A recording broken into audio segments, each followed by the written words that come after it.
৪৩তম Milan Bangla school and cultural অ্যাসোসিয়েশনের উদ্যোগে স্থানীয় একটি হলে অনুষ্ঠিত হল ১৪২২ বাংলা বর্ষবরণ উৎসব। আমাদের মিলান প্রতিনিধি কাউসার হাওলাদার জানান, শনিবার দুপুর ২টা থেকে শুরু হয়ে সন্ধ্যা ৬টা পর্যন্ত চলে এই আয়োজন।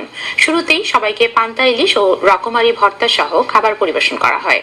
স্কুলের সভাপতি সেলিনা আক্তারের সভাপতিত্বে এবং সাধারণ সম্পাদক ফেরদৌসী আক্তার পলির পরিচালনায় বক্তব্য রাখেন স্কুলের প্রধান উপদেষ্টা কাউসার হাওলাদার, সাংগঠনিক সম্পাদক সুলতানা খান, উপদেষ্টা আব্দুল খালেক রিন্টু, ফারুক খান, দেলোয়ার হোসেন দীপু, শিক্ষিকা শারমিন সুলতানা, শিউলি সহ আরো অনেকে।